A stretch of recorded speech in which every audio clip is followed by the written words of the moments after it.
My name is Ethan. When people looked at our family from the outside, they always smiled with that quiet certainty reserved for ordinary things. They saw a woman rebuilding her life after a failed marriage. They saw 2 children growing up in a safe neighborhood.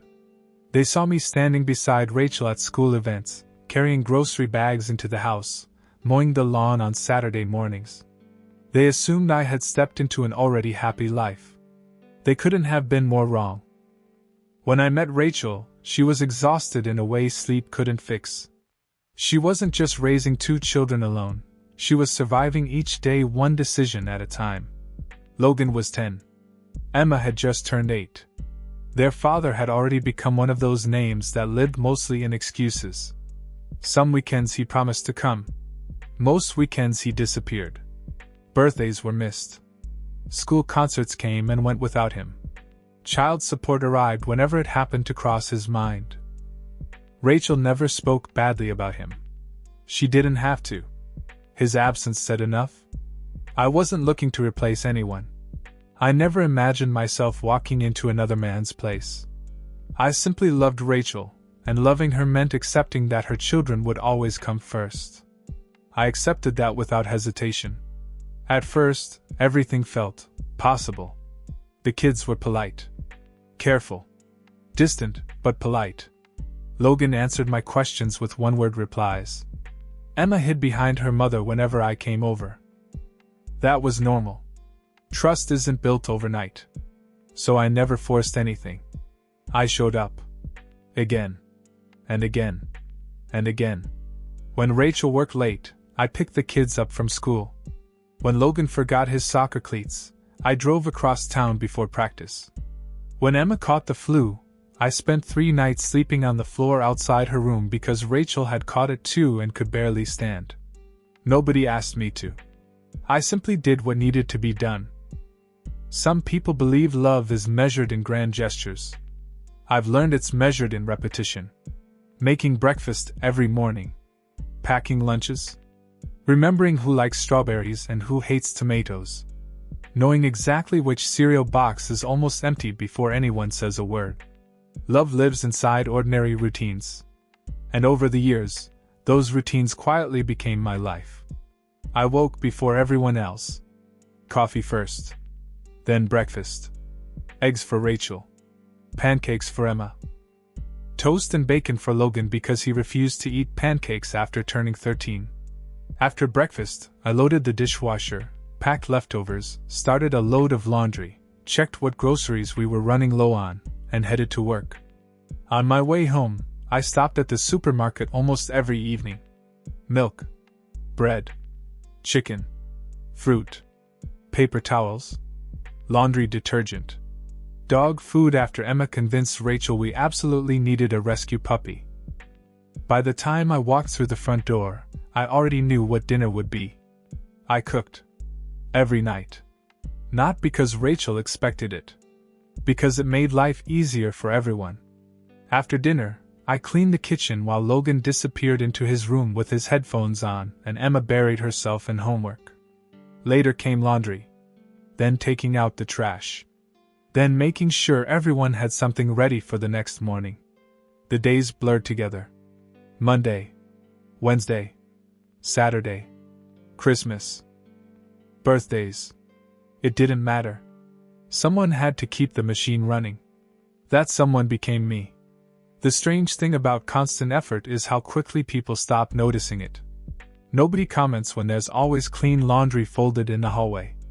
Nobody celebrates a refrigerator that's always full. Nobody thanks the person who remembers toilet paper before the last roll disappears. Normal is invisible. Until it isn't. Years passed like that. Logan became taller than me. Emma started talking about colleges. Rachel earned a promotion at work because she finally had enough stability to focus on her career. I was proud of her. Genuinely proud. Every success she achieved felt like something we'd built together. I never kept score. Not once. Then little things began changing. Almost too small to notice. Logan stopped saying, "Thanks." Then he stopped asking. Instead of, "Could you drive me?" it became, "I need to be there at 6. Emma started leaving dirty dishes on the coffee table. Laundry appeared outside bedroom doors instead of inside laundry baskets. When groceries ran low, someone would simply write items on the kitchen whiteboard. Milk, eggs, juice. As though they appeared by themselves. As though a stocked kitchen was some natural law. I told myself it was normal. Teenagers become self-centered. Everyone says that. I believed it. Until one afternoon, I overheard something I wasn't meant to hear. Emma was talking to one of her friends in the living room. I had just come back from unloading groceries and was carrying bags through the garage entrance. Her friend asked, "Who's that?" Emma didn't even hesitate. "Oh, that's Ethan. Just Ethan. Not my stepdad. Not even my mom's husband. Just Ethan. Like I was the neighbor who happened to stop by every evening to cook dinner." It stung. More than I wanted to admit. But I let it go. Because families aren't built in perfect moments. They're built by surviving imperfect ones. At least. That's what I kept telling myself. The first cracks never sounded like breaking. They sounded like chairs scraping across the kitchen floor while I served dinner to people who no longer looked up when I entered the room. They sounded like Logan saying, "Is there anything else?" before I had even sat down with my own plate. They sounded like Emma sighing because I had bought the wrong brand of yogurt, though I had bought it with money earned from another long day of work and carried it in with a dozen other bags while she watched television. Small things. Sharp things. The kind of things a man swallows because he is afraid that naming them will make him look weak. So I swallowed them. Rachel noticed less than I hoped and more than she admitted. Sometimes she would glance at me when Logan spoke through me instead of to me. Sometimes she would tense when Emma left her plate on the table and walked away. But she rarely said anything. That silence became another person in our house. It sat between us at dinner. It leaned against the laundry room door. It followed me through the grocery aisles while I checked prices and remembered preferences for children who remembered only that I was not their father. Their real father, Daniel, remained a saint in absence. That was the cruelest part. He could miss birthdays, cancel weekends, forget school events, and still keep the sacred title. I could cook, clean, drive, repair, pay, comfort, wait, and still remain temporary. Logan had his photograph in a frame on his desk. Daniel smiling beside him at some baseball game from years ago, one arm around his shoulder, both of them frozen in a moment Daniel had not earned enough to deserve. Emma kept old birthday cards from him in a drawer. 3 cards. Over nearly a decade. But she kept them like relics. I never asked them to forget him. I only hoped one day they would see me standing there too. Hope can be humiliating. The argument happened on a Thursday evening. I remember that because Thursdays were grocery days. I had stopped after work, bought enough food for the week, carried everything inside while rain soaked through my jacket, and started dinner before even changing clothes. Rachel was late. Logan wanted a ride to a friend's house. Emma wanted me to wash her black hoodie because she needed it the next morning. I told Logan I couldn't drive him until the chicken was out of the oven. I told Emma the washer was already full, but I would get to it later. Neither answer pleased them. Logan stood in the kitchen doorway, tall, cold, arms folded across his chest like he was judging staff. "You always make everything difficult," he said. I looked at him with the oven mitts still on my hand. "Dinner is almost ready," I said. "You can wait 20 minutes. He laughed once. Not loud. Worse. Dismissive. "You act like you're in charge here." That landed somewhere deep. Emma appeared behind him, phone in her hand, eyes flat with the borrowed cruelty of someone who had learned where the soft places were. "Mom said you'd help with laundry," she said. "I said I would," I replied. "Later.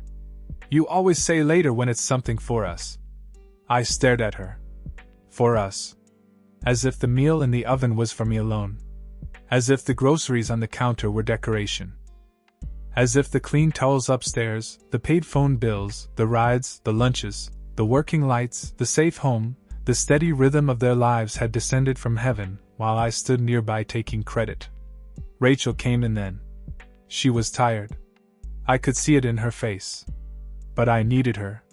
Not to fight for me like a helpless man. Not to punish them. Just to say one clear thing. Respect him. That would have been enough. Logan turned toward her immediately. Tell him he can't boss me around. Rachel dropped her keys into the bowl by the door. Her eyes moved from him to me, then away. Can we not do this tonight? She asked. That was all. Not Logan, apologize. Not Ethan is part of this family. Not don't speak to him that way.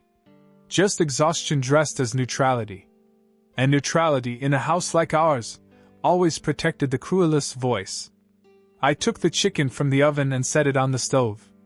My hands were steady. My chest was not. Logan, I said quietly, I'm asking you to wait 20 minutes. That's all. His face hardened. Something in him wanted the fight.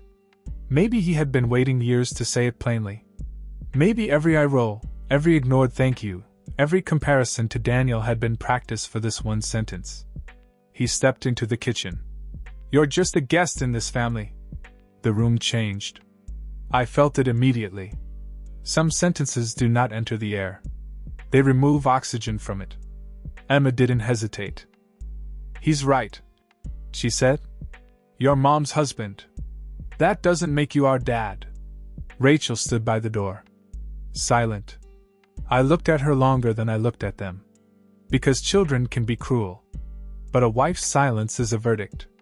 In that moment, I saw the whole architecture of my life with terrifying clarity.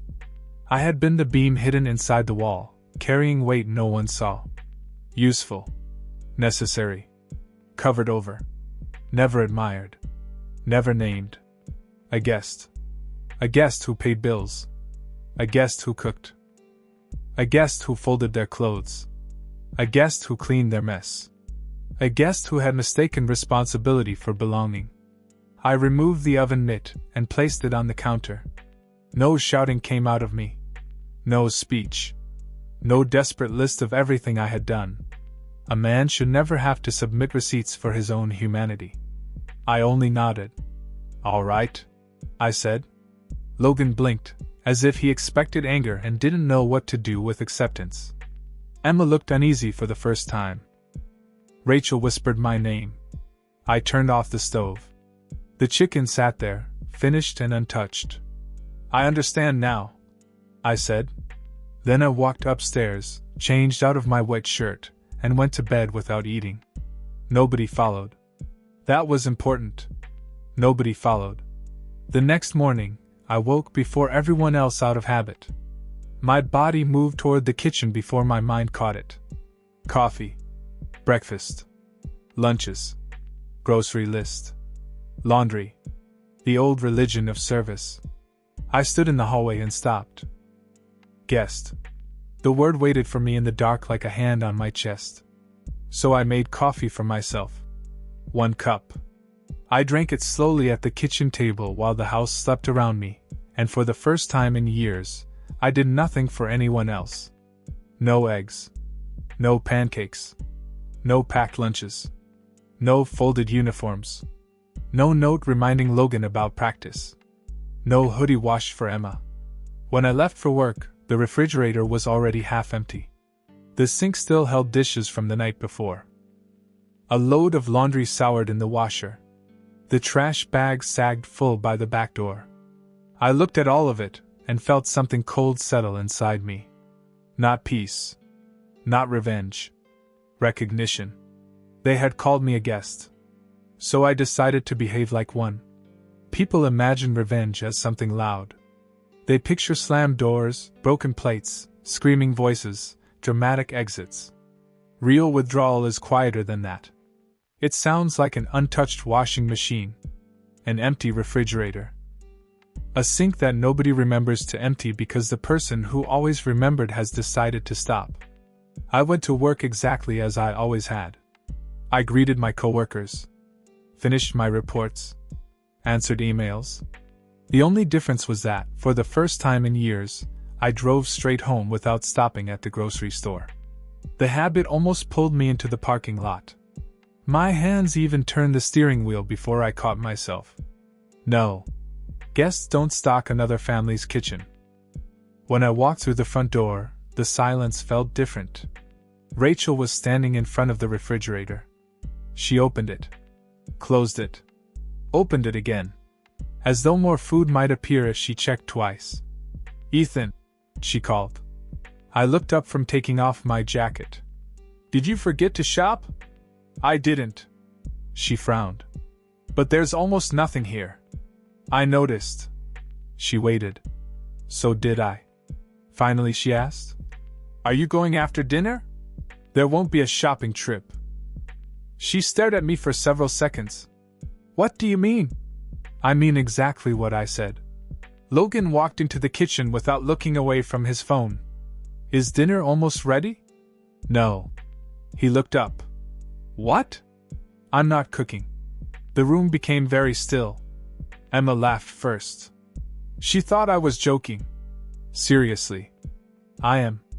Rachel crossed her arms. "Ethan, what's going on?" I met her eyes. "I'm acting like a guest." Nobody answered. I walked past them, made myself a sandwich with the last slices of bread, washed my own plate, and went upstairs. Behind me I heard refrigerator doors opening.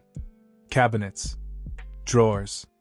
The confused sounds of people discovering they had never learned where anything came from. That evening someone ordered pizza. Only because Rachel remembered the delivery app password. The next morning I made 1 cup of coffee again. Mine. Nothing else. I left the dishes exactly where they were. The overflowing trash remained beside the back door. A basket of unfolded laundry sat outside the laundry room exactly where Emma had left it. When I came home after work, the house smelled different. Not dirty. Neglected. There is a smell that appears when nobody takes ownership of ordinary life. I had never noticed it before because I had never allowed it to exist. The sink was overflowing.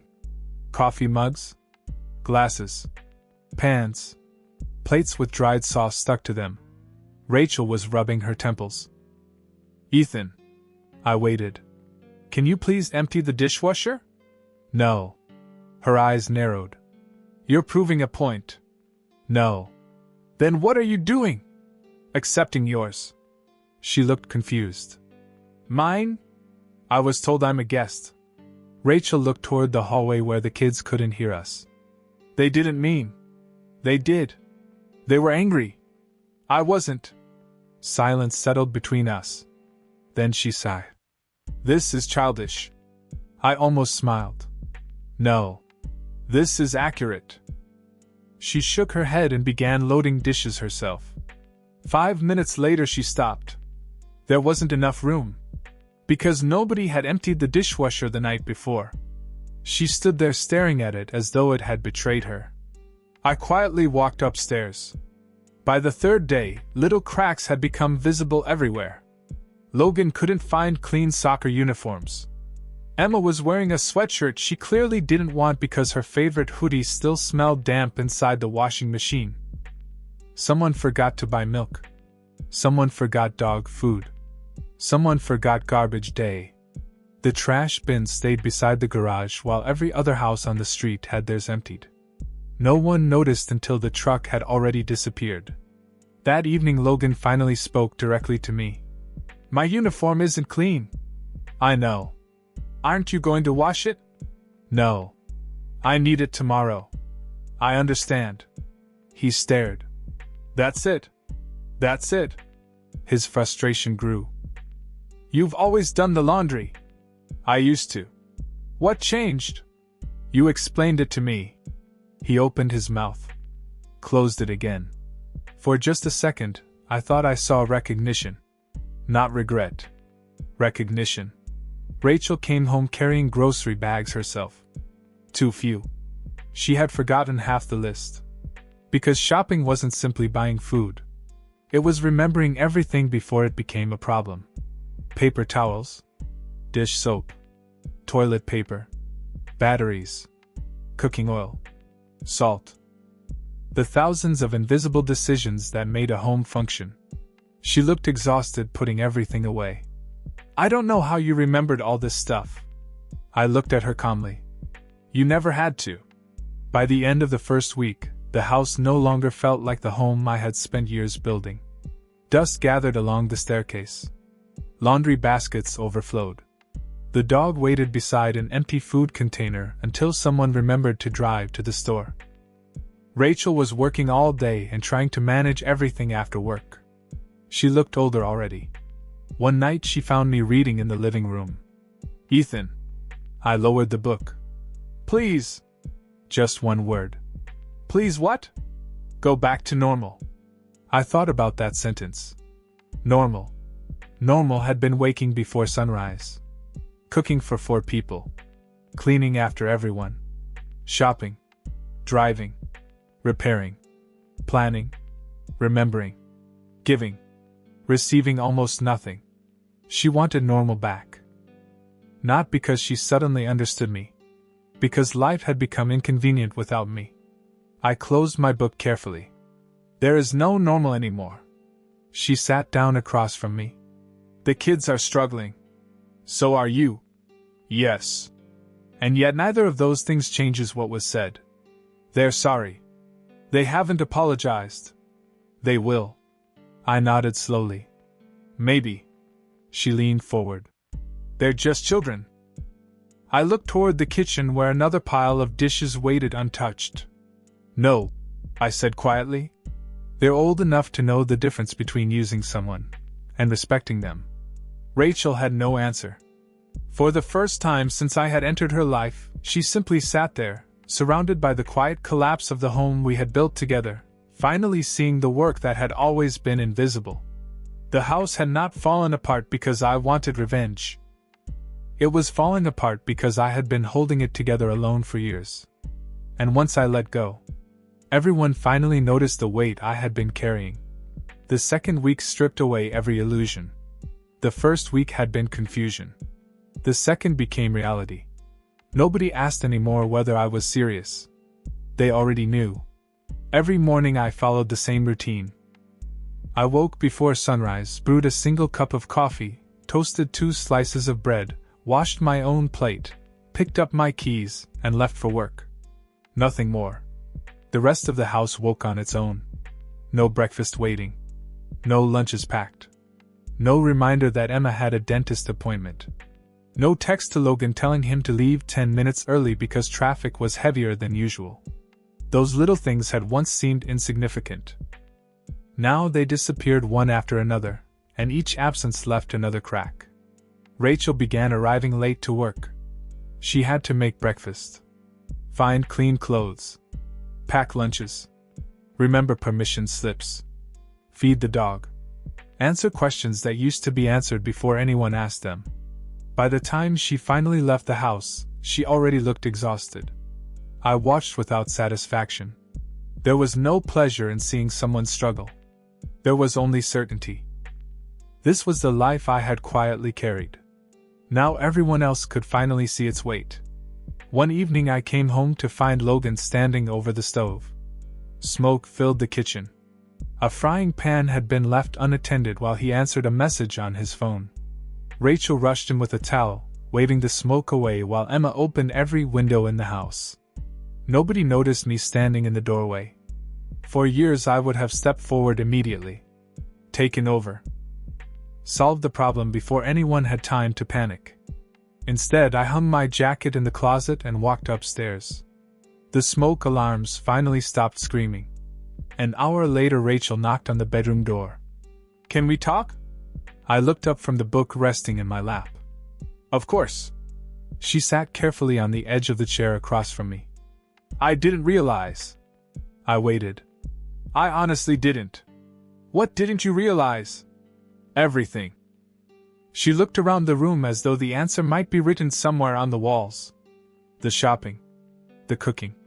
The laundry. The cleaning. The appointments. The bills. I knew you did those things. I just. She rubbed her forehead. I never understood how many there were. I nodded. That's the nature of invisible work. She looked at me with tired eyes. I barely slept. I know. I feel like I'm running all day and still falling behind. I know. I don't know how you kept up. I did it because I believed we were a family. The sentence stayed between us. Rachel lowered her head. So did I. I answered gently. No. You believed I would always keep doing it. She closed her eyes. She wanted to disagree. Instead, she whispered, maybe. That single word carried more honesty than anything she had said in weeks. The children were beginning to change too. Not all at once. Pride never disappears that easily. It erodes. Slowly. Logan started washing his own clothes. The first load came out pink because he mixed colors with whites. He said nothing. The second load still smelled like detergent because he poured in 3 times the recommended amount. He said nothing again. Emma tried making dinner one night. The pasta stuck together. The sauce burned. She threw most of it away before ordering takeout with Rachel's credit card. Again, nobody laughed. Failure is much quieter when it belongs to you. Another week passed. The house looked lived in instead of cared for. Dust covered the shelves. The bathrooms needed scrubbing. The lawn had grown uneven. Mail sat unopened on the hallway table because no one remembered to sort it. The little system that had once kept everything moving had disappeared completely. Friday evening, Logan stopped me as I reached the stairs. Ethan. It was the first time in days he had used my name without anger. I turned. What is it? He shifted awkwardly. Can you show me how to change the filter in the dryer? I looked at him for a long moment. You've seen me do it. I never paid attention. I know. His shoulders dropped slightly. I can't get it to work. For several seconds neither of us spoke. Then I walked into the laundry room. I removed the filter. Cleaned it. Slid it back into place. Like that. He watched every movement. When I turned to leave, he spoke again. The word caught in his throat. Never mind. I nodded and continued upstairs. He wasn't ready. Not yet. The apology still had to fight its way through years of certainty. Emma came to my study 2 nights later. She stood in the doorway holding a basket of unfolded clothes. Do towels always take this long to dry? I almost smiled. Only if you overload the machine. Oh. She looked down at the basket. I've been doing that. I know. She hesitated. You noticed? I notice everything. That answer seemed to surprise her more than anything else. For years I had noticed. Who needed new shoes? Who preferred soft towels? Which groceries were almost empty? When someone sounded tired before they admitted it. I had noticed because I cared. Not because anyone asked me to. Emma lingered for another moment. Thank you? The words were small. Almost fragile. But they were the first genuine thanks I had heard from either of them in a very long time. She quietly closed the door behind her. I remained sitting at my desk, staring out the window. Respect was beginning to appear. Not because love had suddenly returned. Not because anyone had experienced a miraculous change of heart. Respect was appearing because comfort had disappeared. Because every unnoticed task had become visible. Because every ordinary responsibility now demanded someone's time, someone's patience, someone's effort. They were finally learning what I had always known. A home does not stay warm by accident. Someone keeps the fire burning every single day. The tragedy was not that they were beginning to understand. The tragedy was that understanding had arrived only after they no longer had the man who had willingly carried the burden for them.